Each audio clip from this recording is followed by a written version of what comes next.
From New York City, for our viewers worldwide, I'm Manus Cranny, in for Jonathan Farrow. So as the bond bears are reawakened, when will it really challenge the equity market narrative? The countdown to the open, it begins right now. Everything you need to get set for the start of U.S. trading. This is Bloomberg The Open with Jonathan Farrow.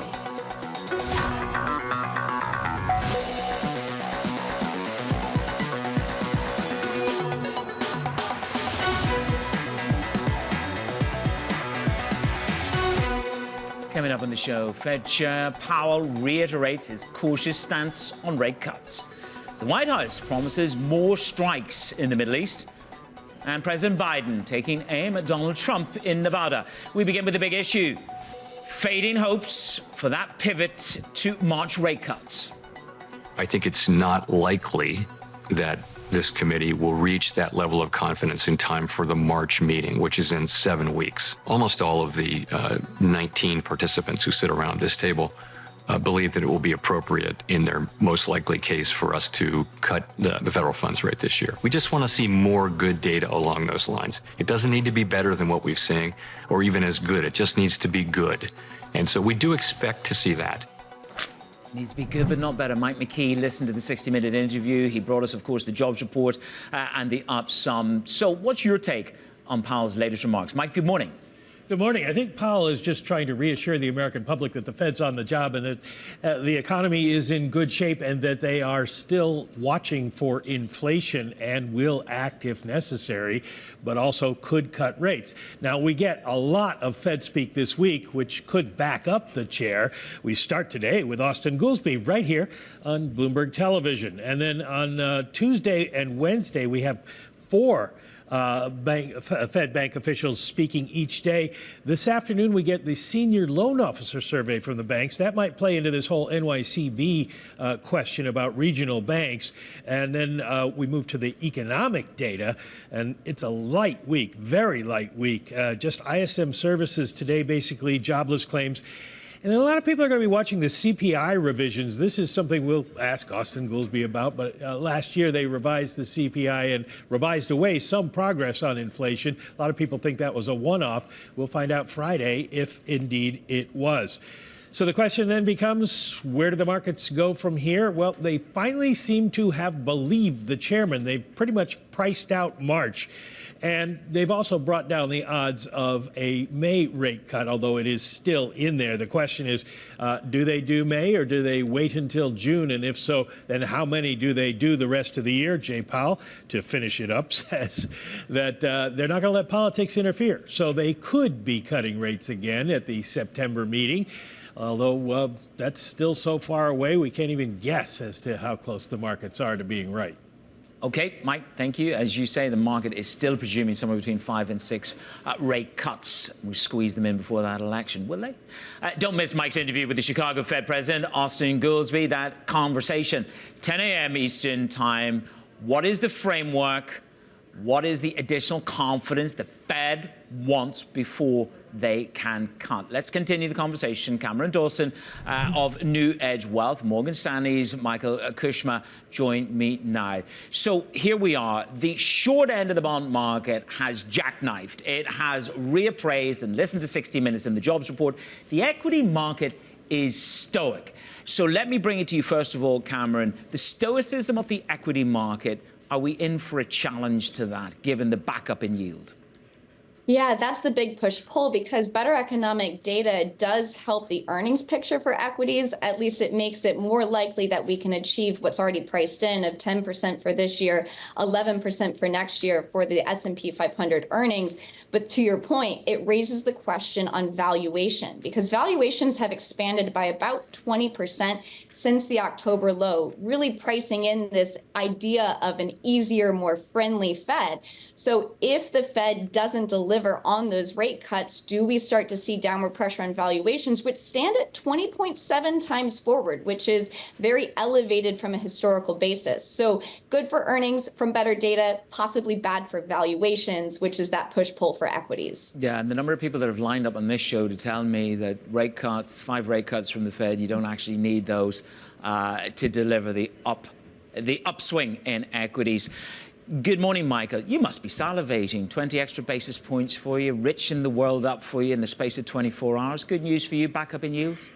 Well, it's good news for investors, worldwide, because yields had fallen quite dramatically in Q4 last year, well in advance, as we've seen, before the Fed had even begun to cut rates, even discuss cut rates significantly. So I think that what Chairman Powell's doing is trying to walk back the market from being so optimistic that the economy is generating sufficiently low growth / low inflation to justify the 5-6 rate cuts this year. And he was quite adamant. 3 rate cuts are still on the agenda.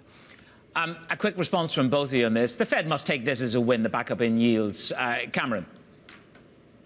Yeah, I think it is a reflection that the market is listening to the Fed after not necessarily listening to the Fed over the last couple of months. So I do think that the backup in yields is probably a good thing. I mean, Kashkari just put out an essay this morning talking about how tight are we really, and given the fact that yields have fallen, have maybe eased some of the pressure of the tightness on the economic data. So I think that the backup in yields is probably welcome. Is that a conundrum for you, Kashkari, backing up, sort of raising the game on where the neutral rate might be, Cameron? Sorry, Michael. Yeah, Excuse me, Michael. Sorry, Cameron. I think that's exactly right. I think for long-term bond yields, it's less about whether the Fed cuts in March, May, June. It's the cumulative amount we're going to get over the next 2 years. And that gets back to where that terminal rate is. And this is where the market is somewhat more pessimistic than the Fed. The Fed's talking about a 2.5% long-term Fed funds rate, which would justify lower bond yields over time. The market is actually thinking, 3.5 is where we stop. Cameron, I always feel guilty when I get it the wrong way around, so let me give you this one. What kills Goldilocks? What interrupts Goldilocks skip through the woods? I think it's earnings. And if earnings continue to be revised lower, one of the interesting things from this earnings season is that you've seen the S&P 500 earnings estimates kind of get cut a little bit, but a lot more for the average stock. So if you look at the equal weighted S&P 500, what you're seeing is earnings have come down by 6-7% for 2024 estimates. If that continues, it raises the question of this diffusion mechanism of a better economy. How does it translate to better earnings? If you continue to see earnings estimates get cut, that puts valuations even higher than where they stand today. And that could be the hurdle that the economy or the market trips over.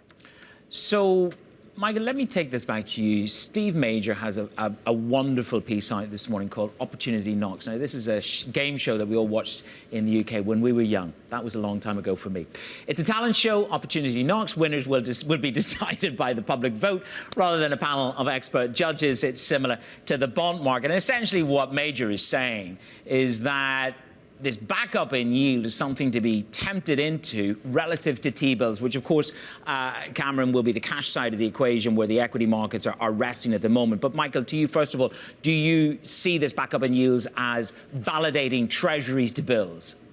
I think that's true. One of the big negatives we've seen about the long-term interest rates, well below 4.5%, or below 4% certainly, is that the opportunity cost versus shorter maturity assets, whether it's treasury bills or other short duration asset-backed securities which yield premiums over T-bills, that was a pretty high opportunity cost unless we were getting closer to the Fed, a meaningful Fed rate cutting cycle, meaning short rates will remain elevated relative to long-term rates. But from a longer-term perspective, there's no doubt buying 5-year bonds, 7-year bonds, 10-year bonds, these are the best yields we've had in decades in terms of both nominal yields and real yields. So from that perspective, if you're willing to accept, I'm going to make 5% on a 5-year corporate bond and 7-year corporate bond, that looks pretty good from a long-term perspective. Our view has been a little bit more cautious, simply that we could do better. The opportunity cost of staying in buying longer maturity bonds was a little bit high to pay before we got closer to the Fed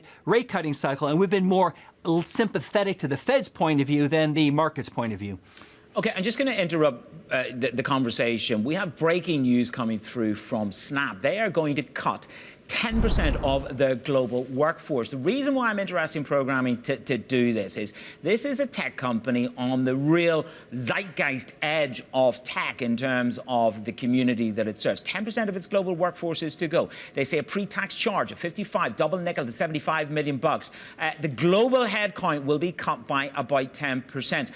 You know, this is adding to the various technology cuts that have come through, Cameron. Let me just talk you through into this in the growth to value tech. Megatech did their job cuts last year. They are continuing. They were rewarded for those efficiencies. This is another example on the equity side of more pain to come in terms of job cuts.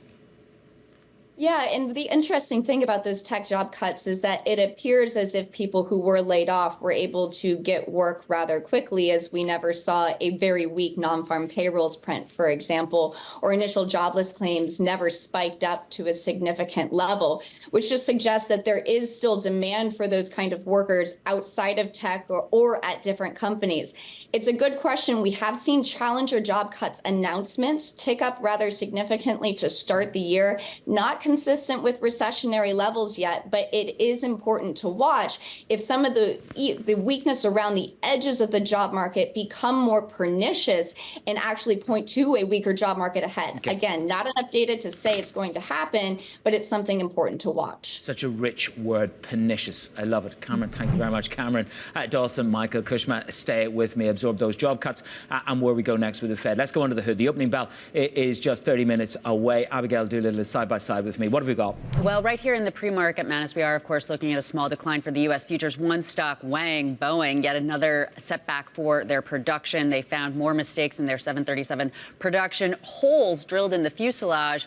This was from a supplier, Aerospirit Systems, and it could delay the production, or the delivery, I should say, of up to 50 of those 737 MAX. Caterpillar, on the other hand, up 4.6%. They beat adjusted earnings by about 11%, driven by their energy and transport segments. They missed the revenue estimates, but investors seem to be looking past that. Net, the quarter and the outlook better than feared. And then Estee Lauder soaring up 17%, a 60% earnings beat. Revenues were better. They announced a restructuring that includes a 5% workforce cut. This stock, though, Manus, into today, down 65% from the 2022 peak. Investors clearly want this company to do something to right the ship. Abby, thank you very much. Abigail Doolittle there. Coming up on the show, the U.S. vows more strikes in the Middle East. So the president has been very clear from the beginning, which is that when American forces are attacked, we will respond. It began with the strikes on Friday night, but that is not the end of it. Meanwhile, the Senate reaches a deal on Ukraine aid and the U.S. border. That conversation next on Bloomberg.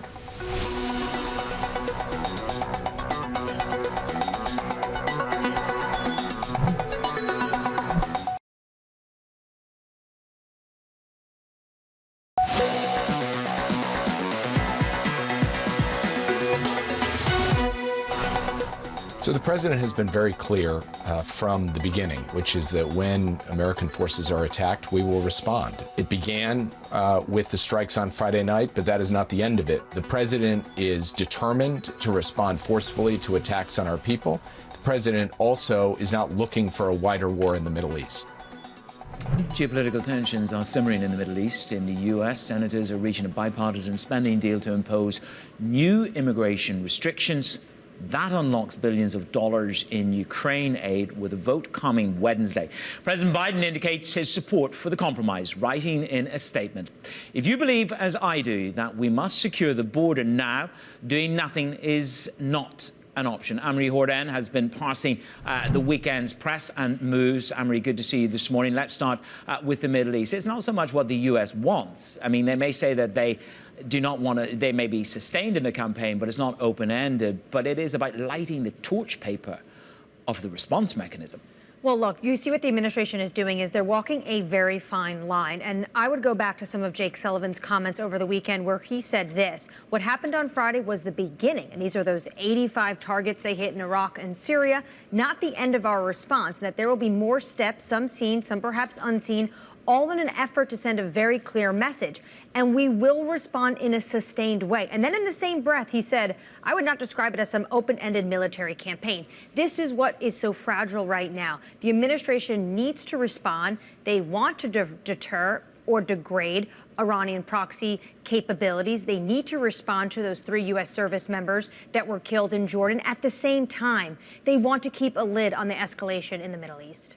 Well, Iraq's response, this is an aggressive strike that will put the security in Iraq and the region on the brink of an abyss. One can say that's a natural response mechanism from the country that has been targeted. That's Bassem al-Awadi. But it just goes to show where we are. On the brink of an abyss is from the Iraqis. Finally, Ukraine aid. I mean, we got it last week from the Europeans into Ukraine.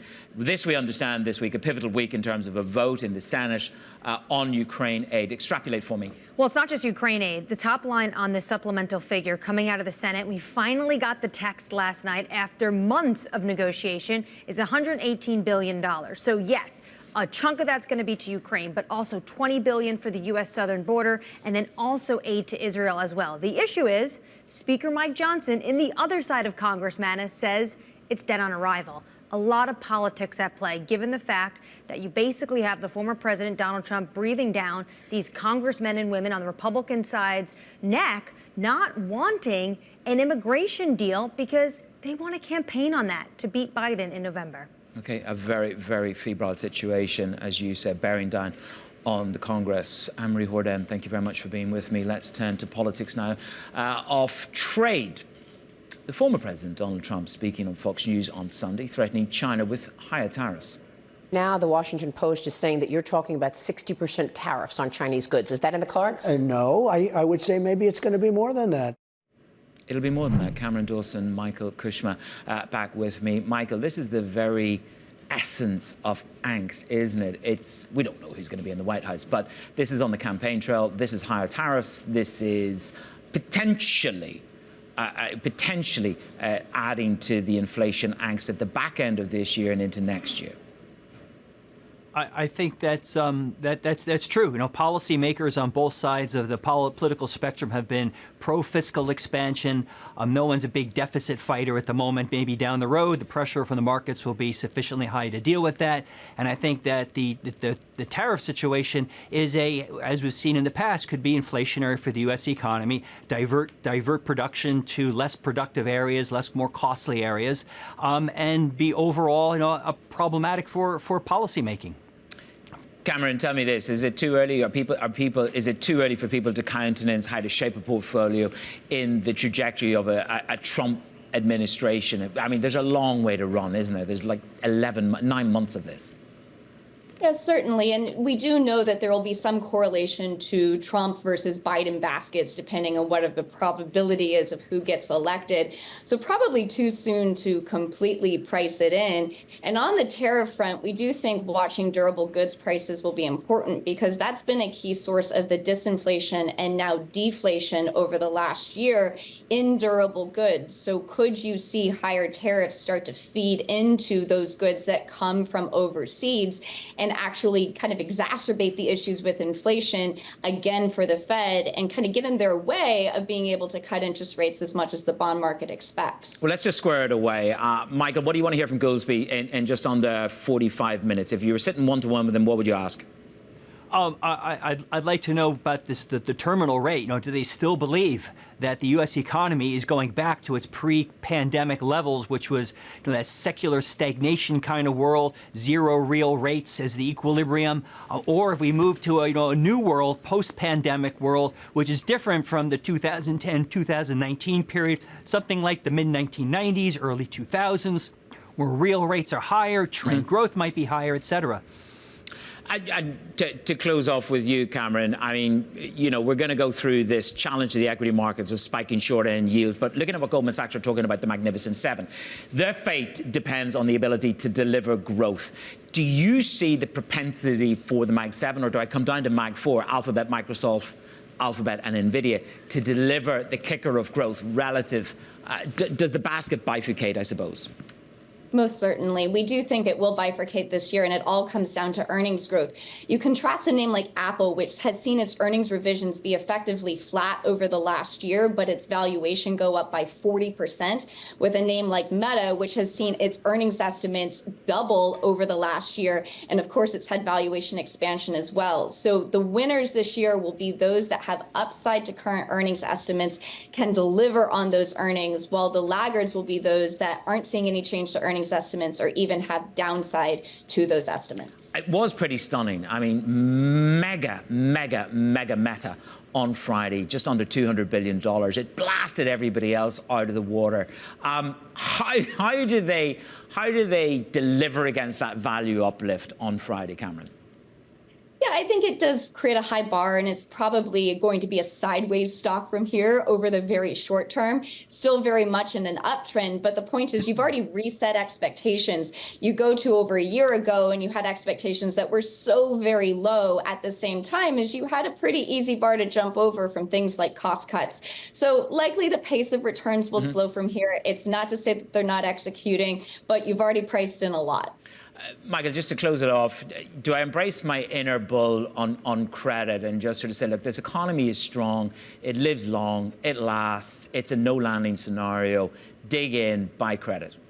I think you want to stay slightly overweight credit. Yes, that the economic situation is Goldilocks for credit right now, and there's lots of historical episodes where credit spreads stayed very tight for extended periods of time because the fundamentals stayed strong. Now, if the fundamentals deteriorate, inflation stalls out, it's a different ballgame. Okay, you're right. Let's see what Goolsby's got to say in just under 40 minutes. Cameron Dawson, Michael Cushman, my guest this morning, setting the agenda on Monday morning for risk. Your morning calls, and a little bit later on, we'll get Citigroup's Stuart Kaiser joining me around the opening bell. Why he's still positive, embracing his inner bull for equity risk, right here on Bloomberg.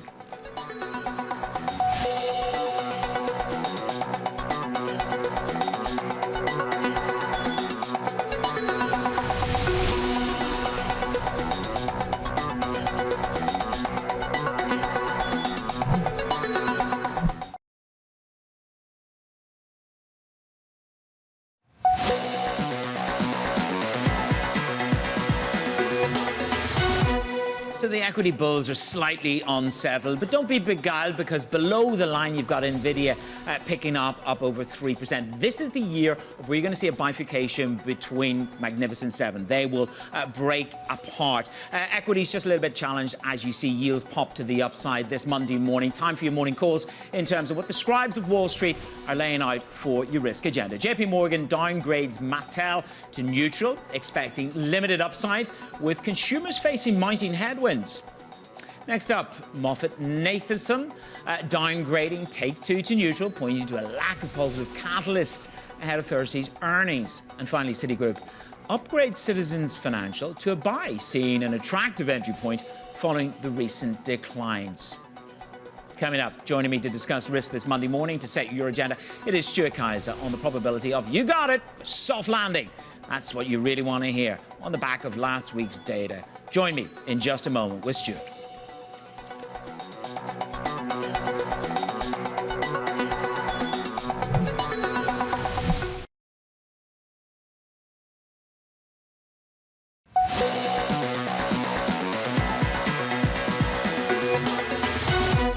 Bring your kids, start them early. Learning all about finance at the NYSE. Maybe they'll learn what challenges equity market risk at the moment. Nvidia is rising, yields are rising, so the fundamentals of that equity bull market may well be challenged as you see short rates up by over 20 basis points. There is the opening bell. We're going to have a touch lower on these equity markets for this week. Let's hear what Goolsby's got to say in 30 minutes to Mike McKee. That's the state of play on the equities. One stock to watch at the open is Caterpillar. The shares are flirting with a new record high after topping out for the fourth quarter earnings estimates. Abigail Doolittle is with me on CAT. And in fact, Manus, I think that they are at a record high, the highest since this company went public back in 1980. It was a very solid quarter that they put up. It was the energy and transport segments that drove a big profit beat. They put up $5.23 in profits. Adjusted earnings, 11% better than expected. Overall revenues, though, slid.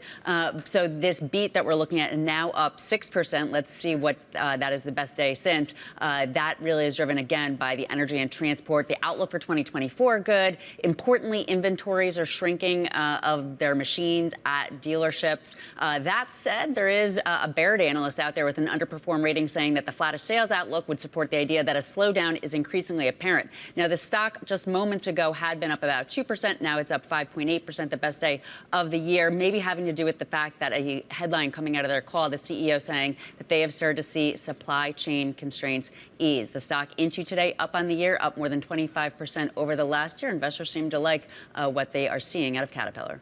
Abby, thank you very much. And we're also keeping an eye tracking Boeing pretty much day by day. The shares are under pressure after the company find yet another issue with the 737 MAX jet. Ed Ludlow is with me from San Francisco. What's the problem now?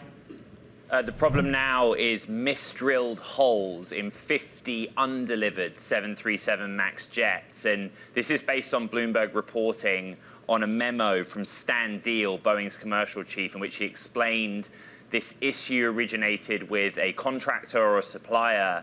And in the memo, Stan Deal did not name the supplier, but in this case, Spirit Aerosystems, which is down 3.6%, more than the decline we see in Boeing, came forward and said that it was aware of this issue with the fuselage and faulty rivet holes. But in the context of Boeing, you're completely right. We're down 2.8% on the stock. The stock down, I think, now more than 20% year to date. And this is just the latest issue, with Boeing underscoring that this misdrilled hole issue, the riveting story, Manus, relates to 50 undelivered 737 MAX jets, which seems important to me.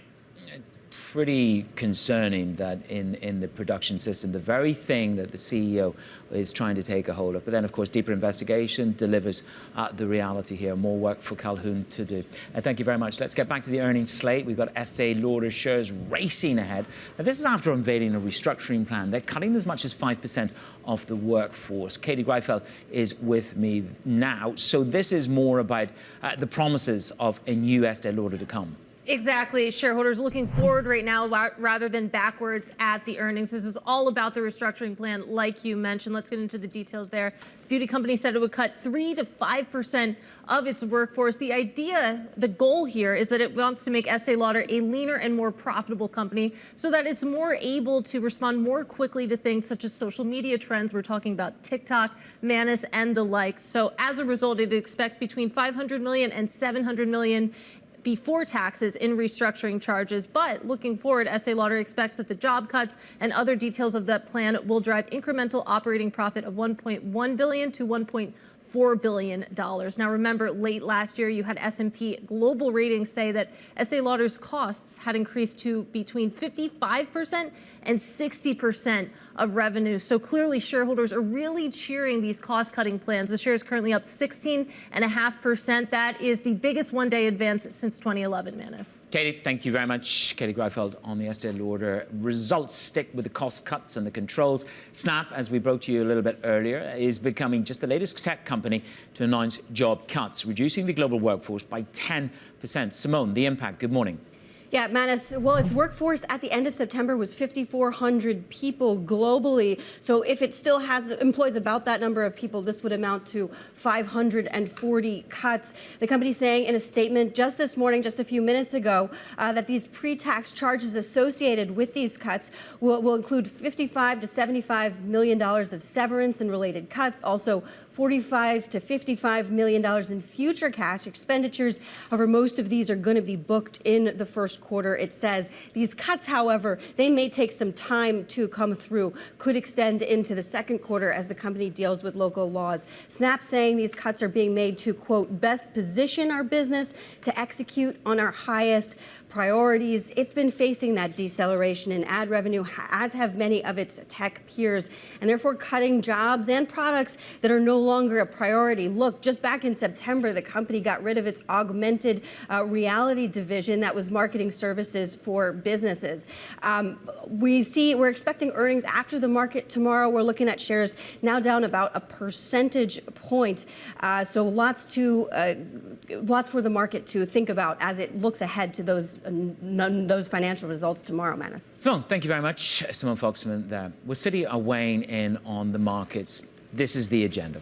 We stay positive on equity risk after a busy week on a simple plot. A soft landing is more likely after strong labour data, and an FOMC still has a cutting bias. Stuart Kaiser is with me. They may have a cutting bias, Stuart, but he went on CBS. Powell went on CBS yesterday to really speak to the real economy. It's not coming as quickly as you thought. But for all the data still says to me, embrace your inner bull. Do not be frightened of this equity market. You concur? Yeah, hey, man. So that's generally our view, is that the hard economic data continues to print really well. You know, our focus is much more on the labor and services side of the economy, which remain really strong. And I think we got more confirmation of that, on Friday and, over the last kind of couple weeks with retail sales as well. So I think you just have to argue the underlying macro backdrop is positive for stocks, and that's where we want to be. I think, a key takeaway from the FOMC was that the inflation data they've seen over the last 6 months, they believe justifies cuts if they continue to see more evidence of that. So, they're clearly on a cutting bias regardless of the strength of growth that's coming through the system. What injures equities? 3 cuts, not 6? What injures equities? Yeah. Honestly, I'm not too worried about the number of cuts, to be honest with you. I think if we get any cuts, if we get cuts this year with an economy that looks like it looks like, then that's okay for equities. I think we've talked about this in the past. Yeah. 2023 was a great test case for this, right? Where you had 100 basis points of cuts priced. Those cuts weren't realized. Equities did fine because it comes on the back of strong economic data. So as long as the economy holds in, I'm not too concerned about the cuts. It seems like the cuts aren't being priced out. They're being pushed out, which is incrementally positive as well. That's a nice differential, pushed rather than priced. Talk to me about the flow. You've analysed $500 billion worth of buy flows and how that breaks down between futures and vol along with CTA. What did you learn at the end of that analytic, and what should I take away from it? Look, I think the takeaway is you've had a tremendous amount of buying in S&P 500. I think that's partly responsible for what we've seen this year, which is the index rallying, but below the surface, some kind of risk-off dynamic. So you're just getting a lot of demand, at the index level. I would say, our conversations with clients imply probably positioning kind of a 7 out of 10 here, which would be very consistent with the amount of buying we've seen. So I think the risk, if there is one here, is that, equities are pretty fully owned right now. And who could be the incremental buyer of stock. So that would be, I think, the big takeaway is not too surprising to see the degree of buying because we've seen the rally. But, where is that sort of next incremental buyer going to come from? And I think that's what, some investors that are a little cautious here are asking that question. Yeah, and I think this is the narrative, isn't it? How much of the money market funds comes to not the rescue, but to the addition of the liquidity boost to the equity portion of the pie. When you look at it's incremental this morning. Estee Lauder cuts jobs. Snap has just announced another 10% of job cuts in the tech sector. For technology, and I suppose let's start with the Mag 7. For Mag 7 to continue to deliver such huge upside. Look at Meta on Friday, up 20% in one day, under $200 billion. Can Mag 7 really deliver at that level again? Can you have a duplicate 24 to 2023 within Mag 7? Our view is no, that you're going to need some broadening out in participation of the markets, and it's very much an earnings story. One of the reasons we think Mag 7 was such the big leadership last year is that was a narrow part of the global equity universe that was providing earnings and earnings estimates revisions. We think this year that broadens out a bit. You have more stocks and more sectors contributing to earnings growth. And for that reason, the Mag 7 sort of becomes a little less important from an earnings perspective, which means hopefully it can become a little less important from a price perspective. The challenge here, though, is you have, the S&P tech sector is 20% of EPS, but 30% of market cap. Right, so there is a trade-off here that it is important from earnings, but it's almost more important from a valuation perspective. So we do think it's a little bit higher bar this year for Mag 7, and we are of the view that you're going to see broader participation in earnings and thus broader participation in market performance. Constantly, we're trying to look for tail risk. leave geopolitics aside for one moment and supply chain. One of the narratives that came through this morning with Katrina Dudley, who's with me on Bloomberg Brief, was this narrative that wages rising at 0.6% in the data on Friday is perhaps one of the bigger challenges and under-discussed challenges to sustaining margins at the level that we've seen in some of the stock narrative. Is that a tail risk, Stuart, for you? Is that worth talking about, in your view? Yeah, I think it's very worth talking about. If you think of the last year, you basically had companies who were able to protect margins at a time when they were also to take price, from the inflation. And this year, if you do get inflation slowing down and they're not able to push the price line, but they've increased wages, which are kind of sticky, on the bottom line, then does that mean you sort of get margin compression in a way that we didn't see last year? So it's a topic, investors are definitely kind of asking that question. We and the street, I still think, have double-digit EPS growth. So I think if we can realize that type of EPS growth, this won't be as big an issue. But if we do see margins starting to compress this year in a way they didn't last year, definitely a risk to the market. I'm not sure I call it a tail risk. I think it's more likely than a tail risk, but probably less impactful than a tail risk, if that makes sense. I think it could be a real headwind, though, if we see that play out. Listen, I think there's a bunch of other things can be more material tail risk. I love the question you've got in the sheet, which is the pop quiz. Do you want to own equities more or less than this time last week? But of course, the risk is that there could be murder on the dance floor. I don't quite know what delivers Sophie Ellis-Bextor in the equity narrative, murder on the dance floor. But is this a bit, you got to say it's so consensus, it's so stretched, or that's how it feels. Concentration risk, so long of equity, so long of Mag 7, so long of these markets. So what is it that makes you want to own equities more than it did a week ago? I think for us, you had three big events this week. And if you were positive and optimistic like we are, you'd say, well, earnings, the price response was a little mixed, but we actually saw EPS revised higher. So clearly the underlying fundamental remained strong. The Fed tried to, play both sides of the fence in their messaging, but in the end, they're telling you they want to be cutting. And, the jobs data on Friday was exceptionally strong. You've printed on a revised basis 325K of jobs the last 2 months. You had very strong retail sales. I think, to your point, the wages is the biggest risk. But, this was a big test for markets, I think. And, there's obviously some blemishes here and there, but big picture, EPS remains strong. The Fed wants to cut, and the economy is chugging along. So in that sense, we still want to be long. And, as you know, if you have a big event and you get past that event without disruption, that removes a risk from the system, and we think that's going to get markets higher. Listen, that jobs report on Friday, it might have reawakened the vigilantes in the bond market, but it has not, disemboweled the bulls in the equity market. They're stronger. Equity traders are a little bit stronger than those bond traders. Stuart, thank you very much. Now you can go and have a dust up on the trading floor at Citi. That is Citi's Stuart Kaiser with his very latest analysis coming up on the show. And the voters, guess what? They head to the polls in Nevada as the race for the White House heads to the West Coast. You're the reason that Donald Trump is a former president. And you're the reason he'll make Donald Trump a loser again. We'll have all the details on what to expect from tomorrow's vote. That's next on Bloomberg.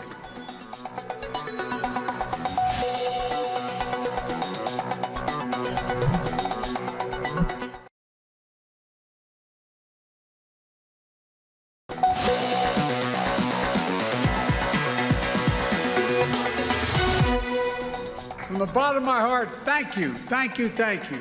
You all are the reason why I'm President of the United States of America. You're the reason. You're the reason Kamala Harris is historic vice president.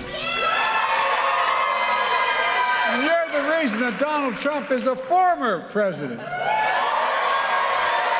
And you're the reason he'll make Donald Trump a loser again. President Joe Biden on the campaign trail in Nevada this weekend. That's ahead of the Democratic primary on Tuesday.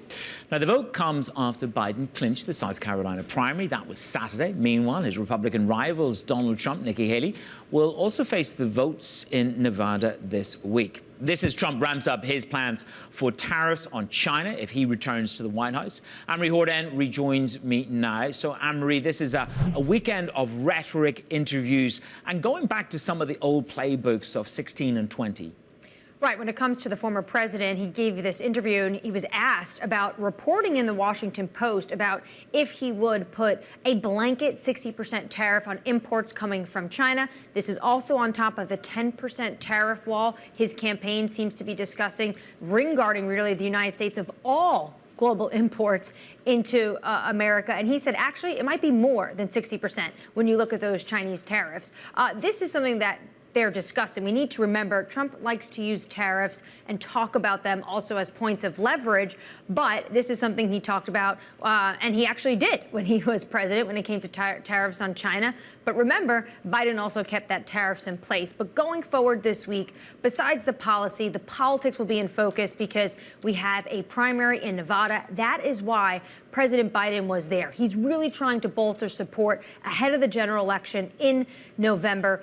In Nevada, when it comes to Hispanic and Black voters, he wants to make sure that they show up and vote for him. He won Nevada in 2020, but our polling right now has Trump winning 48% to 40% in a hypothetical matchup in November. Explain to me, as somebody that has arrived here, I'm not a voter, but the country goes to the polls. Everybody tells me it's the gas prices. Everybody tells me it's the economy, dummy. And yet, we are on a daily basis focused on foreign policy. We are focused on on strikes in Iraq, retaliatory strikes there. We are focused on the Red Sea. And not really, Friday was a very tough day, great numbers, really, really good numbers. So does foreign policy really materially impact voting in this country when you go to the polls? Historically, Americans go out and vote for how they are doing economically, how they are feeling at the grocery store. As you mentioned, gasoline prices. But what could happen is if you have an escalation in the Red Sea that impacts crude prices, Manus, that could trickle down to gas prices. Yeah, and we've looked at that. That's down 6% over the past 5 trading sessions. There's no war premium in that price at the moment, or escalation risk.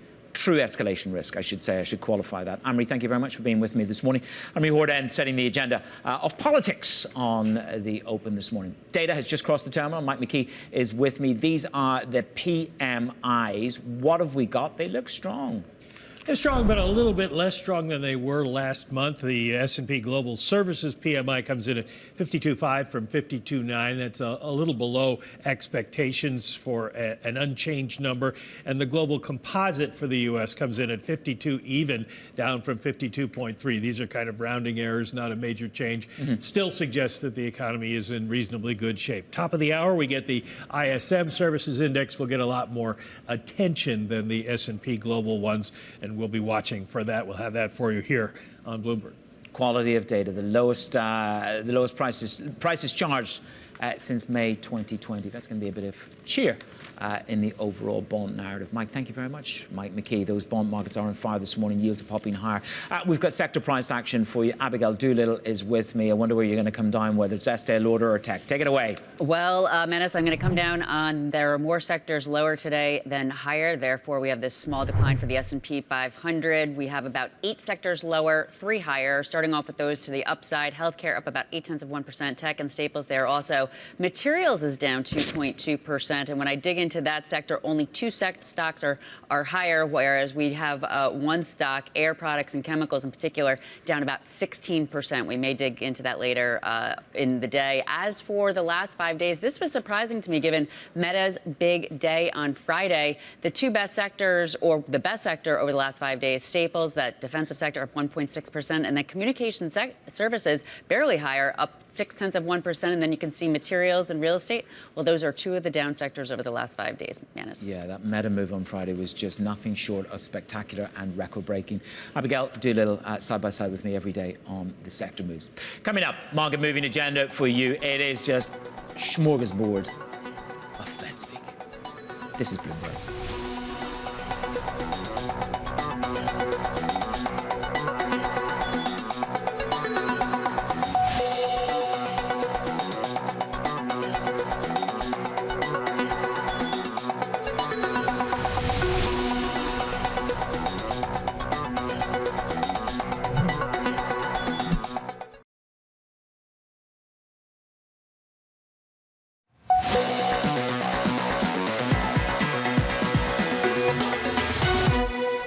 Powell went on 60 Minutes and reaffirmed to the American nation, now is not the time to cut rates. In the space of 2 trading sessions, you put on nearly 22 basis points at the very short end of the curve. This is about a repricing across the curve in terms of the narrative when and how much you might get. Now, at some juncture, this rip higher in yields is going to translate in a challenge into the equity markets. Right now, it's not exactly ripping equity markets lower. You're off 26 pips.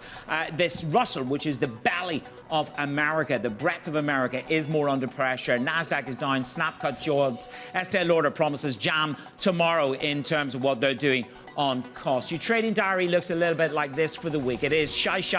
Chicago Fed President Austin Goolsbee joins the Bloomberg team at the top of the hour in less than 4 minutes. Here, the Atlanta Fed President Raphael Bostic later in the day. We flick over to Tuesday, and if you haven't had enough Fed speak at that juncture, we've got more. Mester, Kashkari, Collins, Harker, a quartet. And then, of course, it is UBS's numbers. What will the strategy and the earnings targets be from Sergio Motti at UBS? We get Yellen on Thursday. The Treasury Secretary testifies to the Senate, and that takes you through to Friday to the CPI revisions. What will they be? Will they be that dramatic? What's going to move the needle in terms of banking? It's the Armati interview. Can he outshine Andrea Orchel? Good morning.